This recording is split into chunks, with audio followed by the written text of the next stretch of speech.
Hello and welcome to FinTech Talk. I'm your host, Charles Orton-Jones. Today we're looking at AML, anti-money laundering. It's something that all financial organizations must engage in, but very few do it truly well. So we're going to host a masterclass, and in order to discuss the future of AML, we've got hold of Robert L. Williams III. Now, Robert, if you want to turn your camera and mic on. Robert has worked in this space for more than 20 years. He's held very senior roles at Credit Lyonnais, BNP Paribas, Standard Chartered, and today he works as a brand ambassador and he trains major organizations in AML strategies. He's particularly an expert on the use of AI in AML, which is something I want to grill him on. And we're going to be looking at crypto. We're going to be looking at things like rules-based detection systems. And we might even touch on crypto and the dreaded Trump coin and what it holds for the future of AML. Robert, so great to have you with us. If you turn your mic on, I think you might be on mute. There we go. There we go. Okay, fabulous. So, Robert, what I want to know is, when it comes to AML, there's certainly a lot of organizations spend a huge amount on it.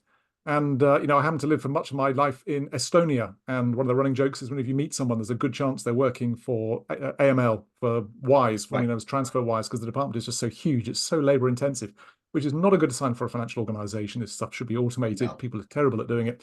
So just tell me, what does a good AML department look like? How do you know you're running an efficient system?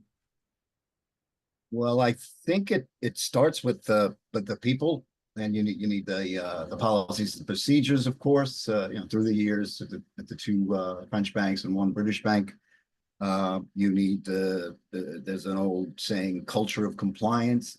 So you need the buy-in from everyone. I know at all three major FIs that I worked at, there was a major training program. Most recently, the British Bank, there was training programs just to start when you first started the job.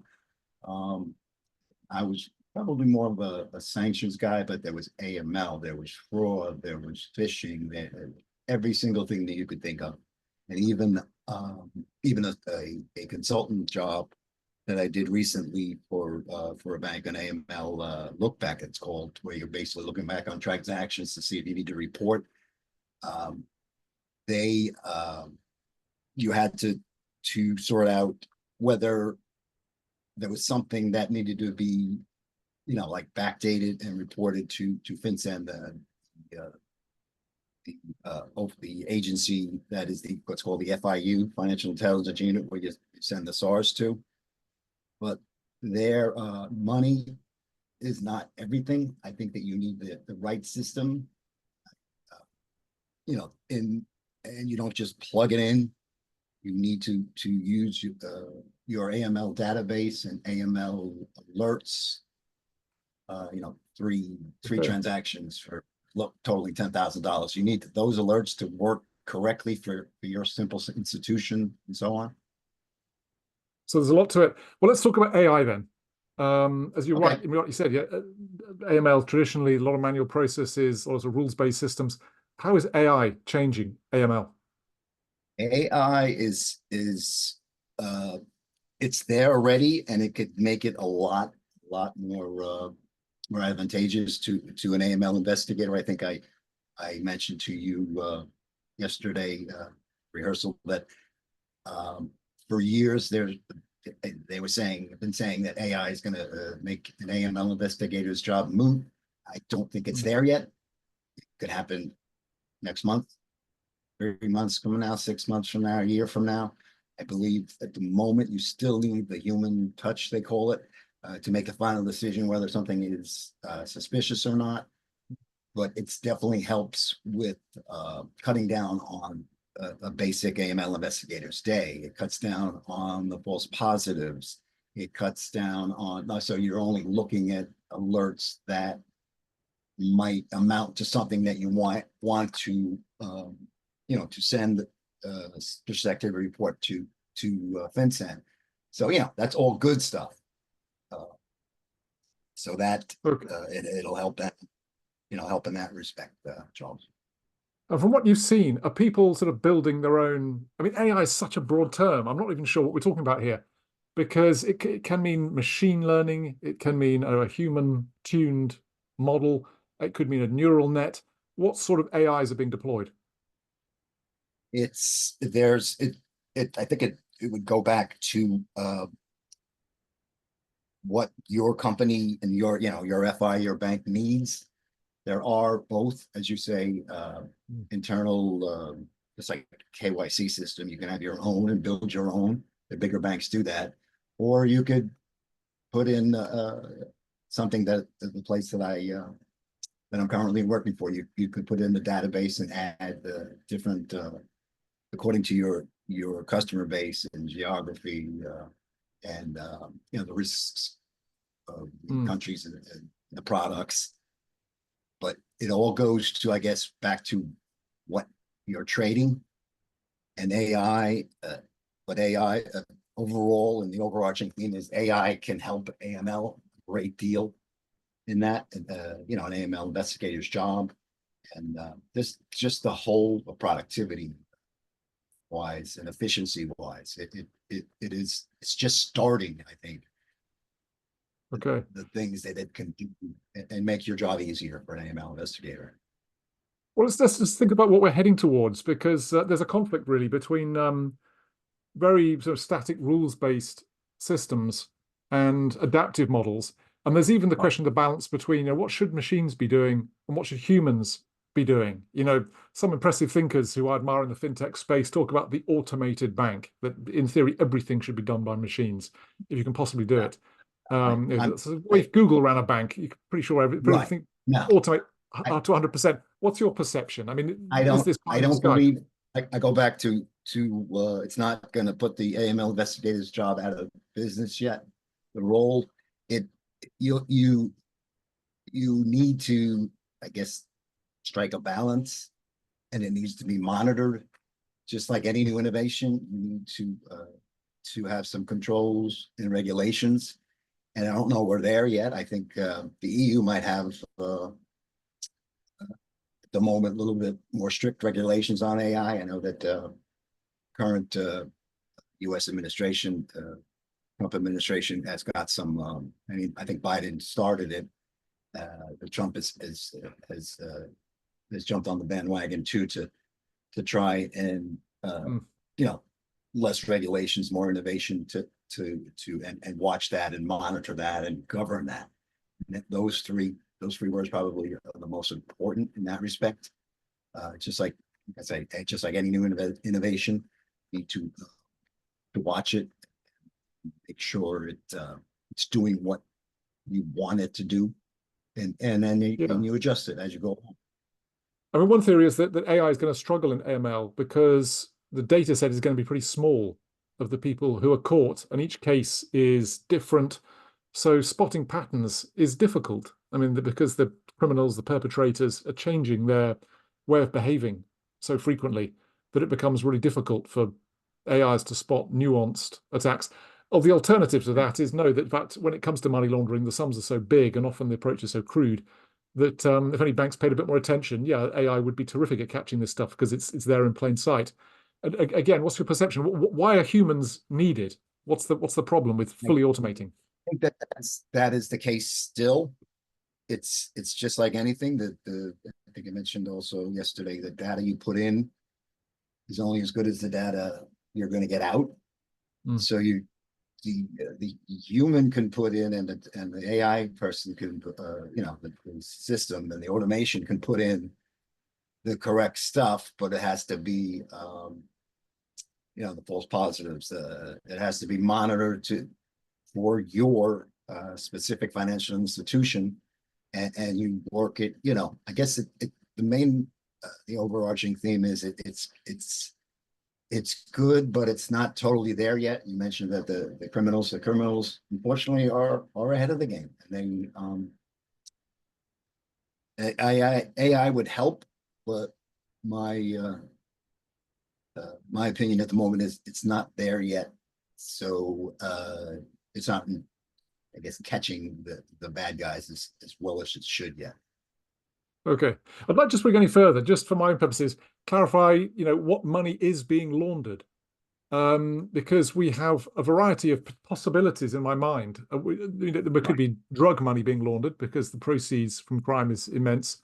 I'm thinking of counterfeit goods. I've lived in Italy before, and the Oh mafia yeah, there's many Mora different ways. sweatshops of Napoli have a huge turnover, as well Mhm. chronicled. And then we're also talking about people evading sanctions, Russian Right. oligarchs. And so, just tell us something about the kind of money that's being laundered. I'm from the UK. A lot of our viewers are from across the EU. We'd have a global audience. Just tell us what banks are looking out for. Um, well, it's unfortunately, as we said it, the criminals and the illicit behavior seems to be one step ahead. But and we mentioned yesterday, I think also the crypto. Everybody thinks that well, a good portion of the quote pundits or Mm. banks out there believe that crypto is used for the illicit behavior. And but I actually have read many reports that show that versus traditional banking, trade buy they call it, the percentage is lower, but uh, it's easier, I think, to quote launder the money using crypto. So, if you But were going to as I launder said, money, I also, mean, you're the expert. If you were going to launder money, would you be using crypto personally? yes, yes, because it's just simply for the ease. You don't want to. I don't believe that they want to work hard for it, and I could be, that's my opinion. The thing with crypto is Uh, I mean, for example, if a ransomware business, as we know, strike and they'll demand, say, $400,000 right, in ransom, but they won't want it to pay it in dollars. Of course not. They want it in, say, Bitcoin. right. Um, Well, that but of course, the right. problem is when they try and get out of Bitcoin and actually try to buy something useful. So, how do criminals currently make that transition? So they've got lots of Bitcoin. They've either hacked a network, or they've done some ransomware, or they've sold drugs on the dark web, or they've used Silk Road 2.0. How do they then get out of Bitcoin and cash No, out in dollar terms? I mean, if you do it through a well, regulated exchange, such as, I don't know, no, you can't. No, Kraken, it's difficult. no. So what I understand is that there's these things called crypto mixers. So it's Yeah. basically obfuscating the funds. Um, and just in the blockchain and the blockchain tracing of the funds of the many different outfits out Mm. there that can trace it. The crypto mixers are making it harder for them to trace it. They can trace it, and they have ways to do it, but it makes it harder. And then you're going back to the ransomware. Um, they'll send an email, say, or we've got it happens in a hospital, say, Mm. we are going to let all the patient's files, which include all the personal information, unless you give me 300,000 BTC or Mm. a million BTC. And that's happened. There's been many outfits that have done that. There are sanctioned, OFAC has sanctioned, I believe there's a company called Garantex Mm. that there's North Korean Yeah. outfits that they're simple. One of them is called Part APT 38 or 39, where they're simple, they're just sit in a room, as far as I understand.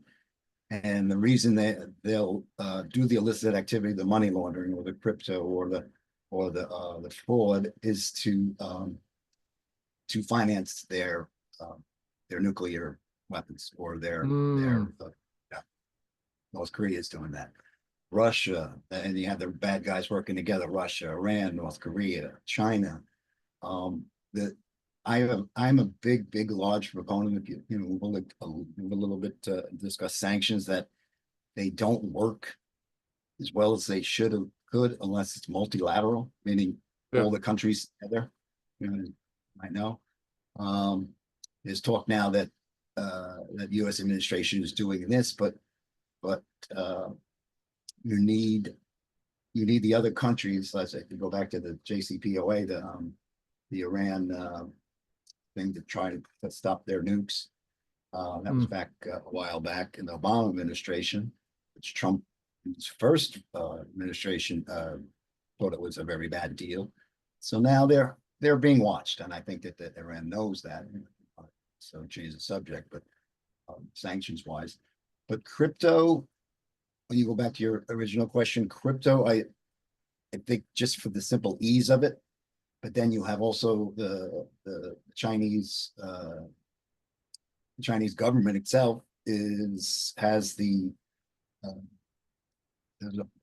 think it's a part or a production piece of what that word is of fentanyl that they provide to the Mexican drug cartels and then sell it across the borders to US. And that is, I mean, that's killing the US population, fortunately. And fentanyl is cut with the cocaine, as far as I understand. It's cut with the MDMA, ecstasy. So besides China doing this or that, or quote, stealing our intellectual property, they're doing that too. It's just not, currently geopolitically, it's not a good atmosphere out there now. But I'd like to just follow up on that point you made about the sanctions, and so AML has to be a global affair. It has to be multinational. Yeah, you can't have a few countries doing it. So is the problem for, say, European and US banks that they're being vigilant for being the first port of call for a criminal, but that's incorrect, because if I'm a drug dealer, I can take my money in Bitcoin, I can then cash it out on less regulated exchanges, say in the Far East or Africa, get the cash, move it through banks, through, I don't know, Kazakhstan. No great reason I picked Kazakhstan. I don't want to disrespect good people of Kazakhstan, but it's not going to be as well regulated as, say, Sweden or Switzerland, and then move the money into Europe. So is that the nature of AML currently? That it's no good watching out for crook turning up at your door. The money will also have been sort of tumbled, as they say in the crypto world, but tumbled through different banks. By the time it arrives to a Western bank, they say, well, this appears to be legit because it's come from this Kazakh bank. And they previously came from an African bank. And beyond there, we can't see its origin. We don't need to see its origin. So is that the problem, therefore, that it's no good having a regulated Western institutions if other banks in the emerging markets are less well regulated? That is a major, major problem. I think that goes to your risk assessment and your risk for your bank. And there's a specific word for it, regulatory arbitrage. So criminals will definitely either put it in, say, through an LLC or an unknown person or a different beneficial owner, and that's not. But if you have US and you have the EU and you have Australia and you have Germany, the UN have very strict, the stuff of the regulations that recommendations to make you have the perfect program out there. But if you don't have the cooperation and you have what I mentioned, regulatory arbitrage, stuff is going to fall through. It's going to fall through the cracks. Cooperation. And how effective, therefore, do you think AML efforts are? Because Western banks, again, spend a fortune, expend a tremendous amount of effort to hire talented people. But I don't think the Camorra of Napoli or Ndrangheta in the south of Italy or the Albanian heroin dealers are having problems shifting their billions of dollars. Fortunately, they're not. But is that correct? I mean, you've worked in this business a long time. What do you think the effect is of all these AML budgets that banks have? Are they actually restricting the ability of criminals to perpetrate crime?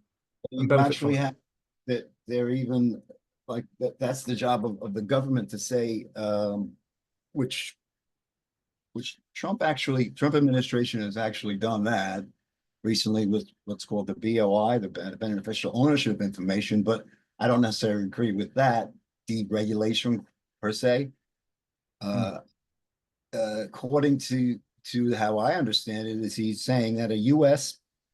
Based institution is less risky than a foreign based institution. Or I don't Mm. necessarily believe that's true, but I wanted to point out too, which I've mentioned in some presentations I've done and talks. Since I started in this business over 20 years ago, there's a thing there the 2 to 5% of world GDP. Charles, I know you might know that, versus a UN figure, UNODC, the UN Office on Drugs and Drug Control. It is the same today. It hasn't gotten better. Yeah. And that's horrible. If you're, I mean, what's good for if you're a money launderer, but it doesn't bode well if you're an FI. And I don't know the answer. I honestly, I mean, you have all these the institutions and the cooperations and the FATF recommending all these things to do. These forums, you go to you can attend year in and day out and monthly and go to all these industry group webinars and live things. But unfortunately, I don't want to sound like it, to give up or anything, but unfortunately they're winning at the moment. They're winning. Well, this is my perception. So Yeah. again, because people need to know whether or not their AML systems are effective, but it sounds as if they may be highly effective at very crude and localized forms Yes. of money laundering. But when it actually comes to the big stakes stuff, the mafia, the Colombian drug cartels, they're not sending $1,500 through Granny's bank account. They are shifting tremendous amount of sums through established routes, through networks of fake businesses. So Right. what is it when you want to say AML catching? To what degree is AML able to really crack down there for them? You say the cartels, the mafia guys, the Russian oligarchs are winning. But what aren't they winning at? What is AML blocking and stopping? What's it good at? I don't want to sound like it's useless to have it. Definitely, I mean, is it fair, quote, that a Bank of America versus a community bank? Bank of America is going to have a system. I know that when I did the AML look back, they had a system that you could trace an IP address, so you'd know that it came from, say, Latvia versus the U.S. So that helped in the investigation.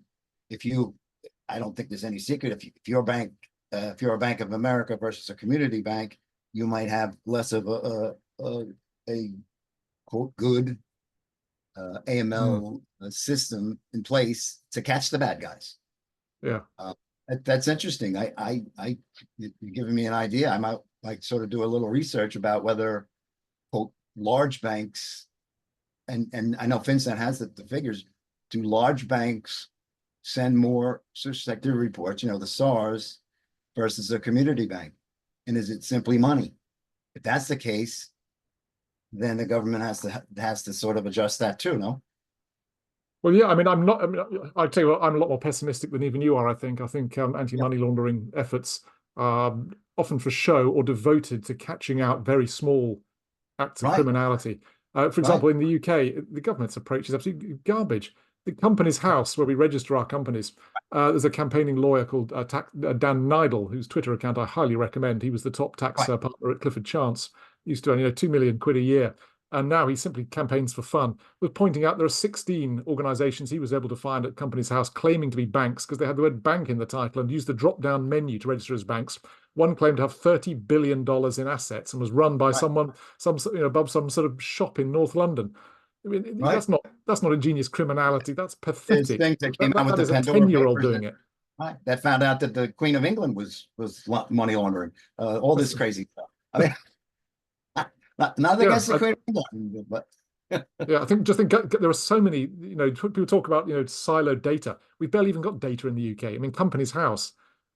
Honestly, a chimpanzee with an iPad could register a company there, claim they've got assets, fake the fact they've been audited. The certainly fake banks down Nidal exposed claimed to have been audited by companies that had no record of them. Of course they didn't, because they were fake organizations. And then they're using the company's house information to say, well, okay, now we can maybe open a bank account. Maybe we can process these transactions. And it just seems pathetically easy to Right. And that's subvert just the the start system. of it. Yeah. Right. So I'm not confident. But whereas an ordinary person, if they want to open a bank account, have to jump through some quite sophisticated loops. Right. You know, they have to What use the system is motion capture. right. Sometimes go to see a notary and have something stamped to prove who they say they are. So it seems very good at catching nothing and absolutely abysmal at catching the big things. Robert, we're getting very pessimistic here. Yeah, I know. Let's But maybe we need to be. I think careful. realism is correct. I think people working in AML may be nodding their heads. Maybe they're thinking, Yeah, yeah, I we don't spend a like lot of time on I tried to processes. caveat that with we can't give up though. This Yeah. like I say, I'm curious to see if the bigger banks are doing it better than I know for a fact that here's an optimistic point. Mm. Which I mentioned yesterday, the crypto outfits and the blockchain and the crypto tracing are catching the bad guys Okay. faster and more efficiently, productively, whatever the word is, than following the money that a traditional bank has to do. A TradeFi bank, the small community bank has to do. You report the SARS, and you send it's in FinCEN's database, and they follow the patterns, and then they go after the bad guys that way. But from what I've been reading for these past 5 years that I've been into AI and both crypto equally, is they are doing a very good job of that. And I mentioned yesterday too, the cooperation between some of these outfits or firms that had like one of the guys, one of the firms has worked for the Department of Justice, or say you work for OFAC, and then you move to the private sector, and then you cooperate, and that's cooperation and collaboration. Yeah. Those two you need those two things for this to happen, and for the AML, for the money launderers to be caught. Okay, it's valuable. Now, Robert, we've got 3 minutes to go. Because I know you're an expert on Okay. training. I didn't realize I know that. that Yeah. when people are watching this, they're going to be, Yes. I love to just pass on your expertise for people who think they wish to improve their AML skills, maybe even their crypto skills. What courses, what qualifications, what methods can they follow to improve what their knowledge? There are a couple of them. There is a one that I'm currently doing a crypto certification for it's called carci.org, CARCI. Okay. .org. There's also a if you want to you can go to the industry outfit called ACFCS, and they have crypto courses, they have money laundering courses, TradeFi courses. There is another thing called Raw Compliance, with a lot of them are free, and we have I had sent you the links, and we can forward when Dina can send it on to the audience afterwards. You Okay. can do it that way. There's many. I guess my point is, there's a lot of free stuff out there, but some of the stuff is either nominal or you pay for it. And the ACFCS, the $325 fee you pay for membership. In August, there's a full week that they have a summit, a FinCrime summit, they call it. So I would recommend that to everybody that's watching, to join that, because that's worth the price of admission, basically the annual fee for that full week, 9 to 5. You have experts. My final question to you is a cheeky one, really. What does it say about AML efforts when the US president has his own crypto coin, Trump coin, which allegedly foreign governments can buy into, and evade any SEC scrutiny? It seems you can drive a coach and horses. I think The Economist described it sort of state-style looting. I mean, what does it say about the fact this is happening at presidential level? If you want to, you don't want to do that to show. It's almost like I'm doing this, and I voted for the guy. Am I allowed to say that? Yeah, of course. I'm doing this and stop me. Yeah. You don't put, it's great to be pro crypto and try to help out and have less regulation. I mean, but to have your own meme coin in, and I think even his wife does too. That Mm. that is so much conflict of interest, like to the infinity, atmosphere. That is my opinion, and I wonder. I think we just spoke yesterday. I wonder how he's looked about, which you answered already, over this overseas. Like, who the heck is this guy? Yeah, I think the FT are reporting this week that he could so far have made something like $300 million Yeah, plus from Trump coin so far. yeah. Um, so Besides helping out all his buddies too, I guess. well, okay, Robert, that's half an hour. Robert, thanks so much for your time. I didn't realize this was Yes, going to be such a it was a pessimistic lot of episode, fun. but I think we do agree Thank on you, this, only Charles. because it's realistic. I have lived in Italy. I've seen the size of their black economy. I Yeah, don't think the Camorra in Napoli are quaking in their boots at the fact that European banks have introduced an extra tick box forms on their account application forms. And yeah, so with the arrival as well as mainstream crypto, it's just going to get even harder, as you say. If you, Robert, if you were going to be a money launderer, as you say, you'd be using crypto, and I think you'd get away with it too. But right. yeah, but I think this is why we're here with FinTech Talk, to be realistic. That's So that's thank you the so much for your final time. mention is the TikTok Yep. forms are bad. You need more than that. Oh my gosh, absolutely. And for anyone who's interested in the I subject, check out understand a lot Robert of on banks still do that. yeah, I was going to say, check out Robert on LinkedIn. He posts a lot, has a crypto blog with many subscribers. So yeah, check out his written output if you want to keep learning about this stuff. So, but for today, pessimistic note from myself and from Robert Maybe and from next all the team at presentation, FinTech I'll Talk. try. We'll both try and be a little more optimistic. We'll try. Take care. We'll try and be. It's not easy. Thank you so much for That's joining us. Have a good one. Thanks, guys.